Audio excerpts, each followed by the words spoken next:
If you want to level up your acrylic sets, keep watching this video. Every client gets their cuticles pushed back. This is so I can expose the nail plate, and this helps to prevent any lifting. I then go in with my red flame drill bit and I go in the reverse mode. I use this at 8,000 RPM, and this will help to further expose the cuticle area and also the nail plate. This drill bit gets right under the skin, but you have to use it gently to not cause any harm to your client's cuticles, especially if they have sensitive skin.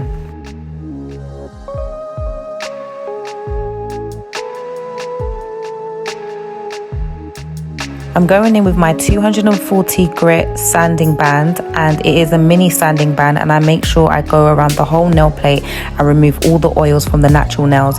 Doing this step is going to make sure that your acrylic is staying on your nails. You want your nail plate to be rough in order for the primer to adhere to the nail plate, which will help the acrylic stick to the nail. If this step is done incorrectly, it doesn't matter how much times you use any type of primer or dehydrator, your nails will pop off.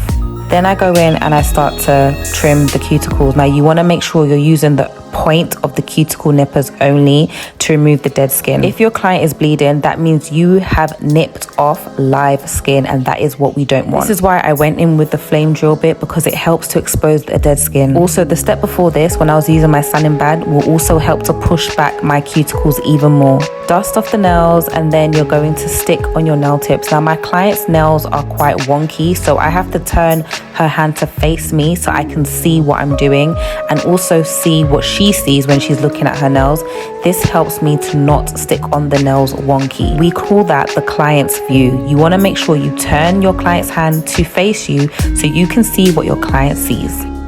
Now she wants a tapered square, so even though my nail tips are already tapered, I'm going to trim off the side walls that could be tapered a bit more. I learned this trick from another nail tech, and when I tell you this helps with your shaping so much more, you will be surprised. If both of the side walls are quite wide, I will trim off both the sides, but if it's just one side, then I'm not going to trim off the other side. Shaping your tips helps with the foundation of your acrylic. This is basically a structured guide to show you where you want to place your acrylic and also to show you how to maintain the shape. Never skip this step. This is something I've been doing from when I first started nails. Blending the tip with the natural nail is also another way in order to make sure that you have correctly prepped your nails. As you can see, I've gone around the nail plate again, as I did the first time in the beginning of this video, and this will make sure that my nail plate is rough and there are no oils sticking to the nail plate, which will prevent lifting.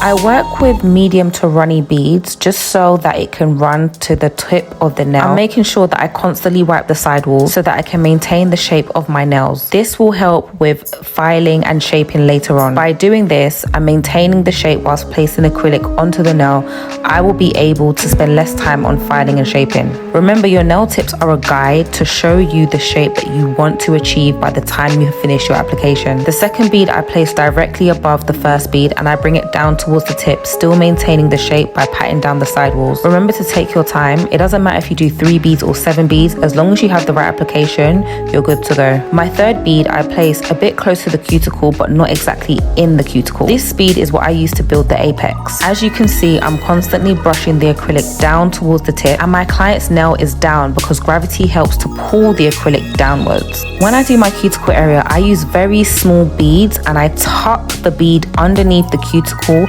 in order to prevent any flooding, because that can cause lifting. I also learned when I was doing training that you want to make sure the cuticle has a very nice arch and it's not rectangular. To achieve this, you need to use very small beads and fill out the complete line of where you can see the cuticle. I complete the same steps for every single finger, and I start with the middle finger because I feel like it's the biggest finger on the hand, and it helps when it comes to my acrylic beads and knowing how much acrylic I need to use. It works for me, but if it doesn't work for you, you can always start your acrylic on whichever finger you desire.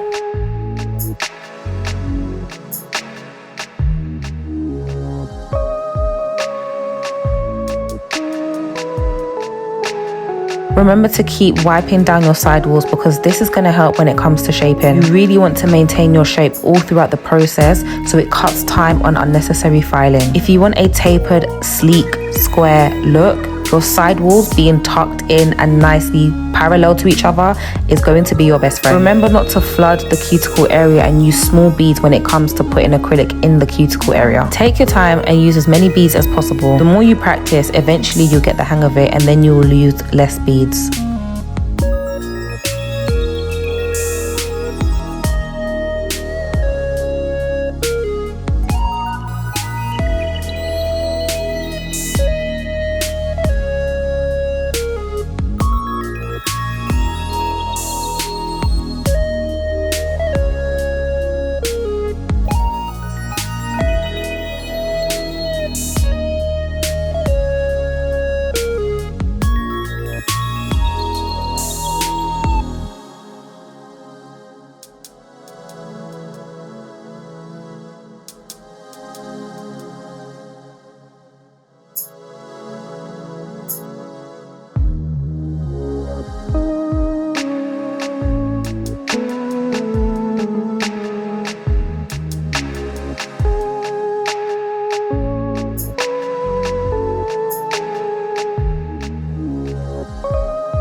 I added a bit of acrylic onto the nail because I saw there was a bit of a dip, and I make sure that that bead is semi-dry, not too wet, just so that I can play about and move it. Remember to keep twisting and turning your client's fingers to look at it from all angles to see if there's any dips or if there's too much acrylic, so you know how to shape it or add acrylic if you need to later on.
This is the make or break of your nails. At this point, your client is going to analyze whether the nails look good because they want to see how you've shaped them and what shape has come out once the acrylic has dried. This is why you use your tips as a guideline on how to lay your acrylic. Remember, foundation over designs. If the foundation of your nails look great and the design doesn't, the nails will still look good because the foundation of the nails looks clean, sharp, and flawless. If the foundation of the nails look terrible, but the designs look good, the nails will look rubbish altogether. When shaping tapered square, you want to go underneath the nail, and to prevent over-filing one side than the other, you can count in your head. So count 5 seconds and 5 strokes on one side, and then 5 seconds and 5 strokes on the other side. This used to help me when it came to over-filing because sometimes one side would be more tapered than the other. Keep rotating your client's hand in order to see where you need to shape, and this will also show you if you have any imperfections that you need to fix. If you can see that you need to add a bit more acrylic, that's absolutely fine. Go ahead and fix that. Remember to turn your client's hand so you can see what they see. This is what we call client's view. Straighten and sharpen that free edge by filing it once the hand is in the client's view position. Right now, I can see what my client sees. I am looking through her eyes. I have to be 100% satisfied with this view. I analyze the cuticle area, the free edge, and the side walls just to see what I need to do when it comes to filing, which will be the next step.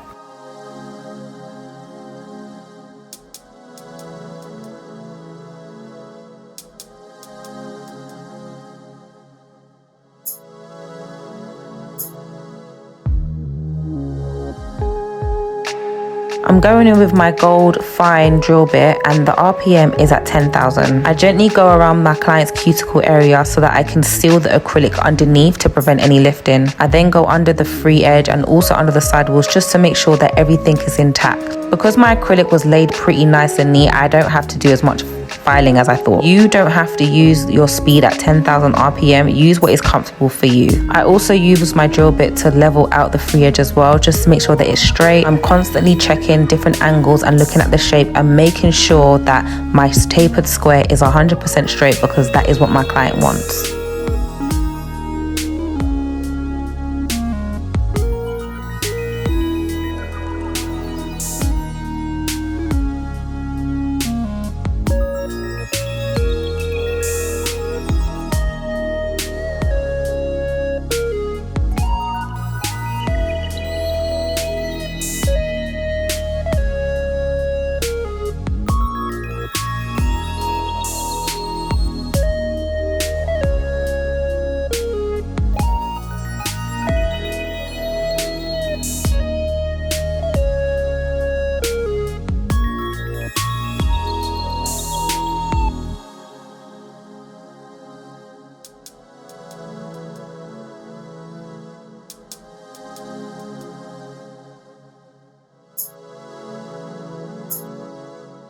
I'm now going back in with my sanding band and I'm just going around the cuticle area just to smooth it out.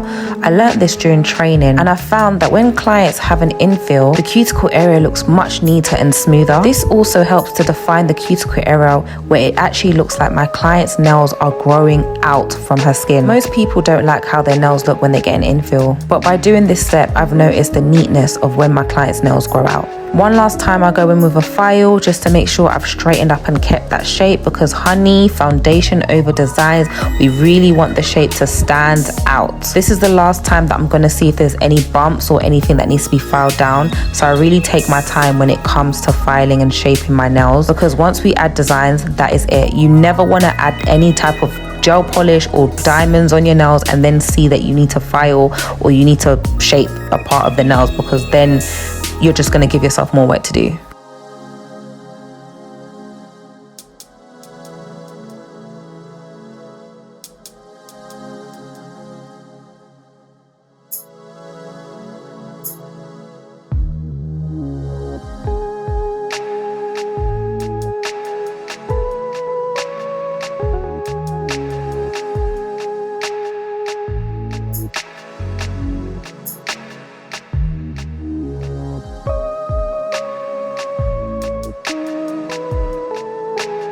When buffing your client's nails, you want to have your finger over the cuticle to avoid scratching their skin. As that area is quite sensitive, you may accidentally buff their cuticle, which can cause bleeding. This is the actual speed I use when I'm buffing my client's nails. You really want to spend time doing this. This is going to help when it comes to adding any type of gel polish or nail art. Before doing any type of nail art, I used to use a base gel, but now I don't do that. Because my client's nails are so buffed, they become very smooth and it's easy for the gel polish to glide on the nail without there being any type of separation or any type of streaks in the nails. If you're struggling with that problem, that means you are not buffing your nails correctly.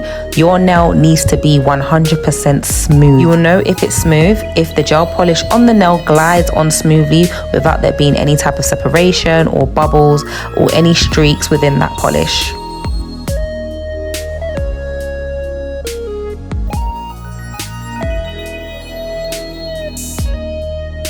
Always wipe your client's nails with an alcohol wipe or spray alcohol and use tissue to remove dust or any types of residue or anything, because we don't want to get this in our polish. I'm using the A method to draw a French tip. You just draw the letter A and then you join both sides in the middle to create your French tip.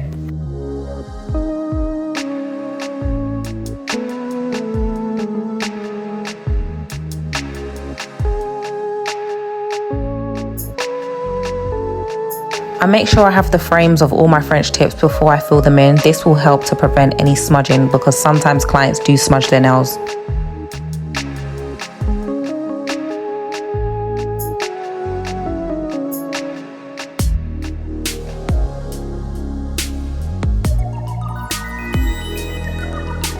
Once that's completed, I then go in with my gel polish and I just fill in all the gaps. But when it comes to the edge of where the actual line for the French tip is, I will use my liner brush, because if I was to use this brush, I'm going to end up going over the line, which means I'll have to go and correct the French nails. So I'm gently filling in those places where you can see on the nail where there are a bit of areas that need to have some more gel polish, and I'm going quite slowly just to make sure that I don't go over the line, and this will help with me not having to redo the French tips again. Cure your first layer for 60 seconds and then you're going to go in and redo this process, because when it comes to gel polishes, sometimes they're not as pigmented, so you will need to do a second coat in case there's any gaps or like any spots that look a bit faint. Next, you want to go ahead and add your diamond pieces, bling pieces, but make sure that your gel has been cured. As you saw, I was using a little lamp, and that was just to hold the gems in place because sometimes they do move. It hasn't fully cured, so after this, I do get my client to put their hands in the lamp so that everything is cured and dried properly. But remember, we only flash cure so that our diamonds, our bling, our pieces do not move when we are doing the other nails.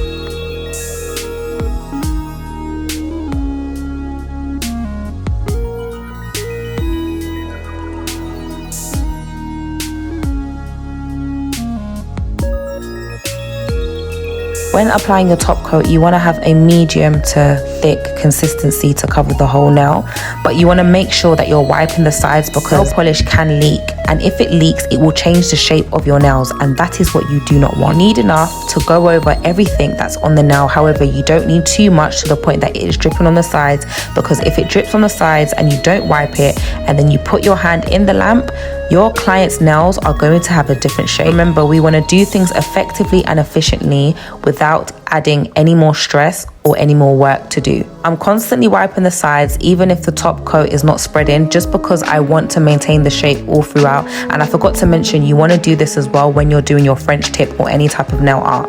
The top coat I'm using is from D&D, and I only use 1 layer of top coat. I don't do 2 because it's got a great consistency. It's not yellow, it doesn't turn yellow, and there's no need for me to do 2 top coats. Once I've cured my nails, I go in with some cuticle oil and I just apply it around the cuticles and then kind of rub it into the skin. I like the effect it gives when taking pictures and videos. This is my preference. Some people do this after they've taken their pictures and videos, but you can do whatever suits you. Here's the finished look. I absolutely love them, as well as my client. As you can see, the shape is intact. The cuticles look very clean. This is the look that you want with every single nail set that you do. You want your nails to be uniform. If you have any questions, drop them below. And if there's something you'd like me to cover in my next video, let me know.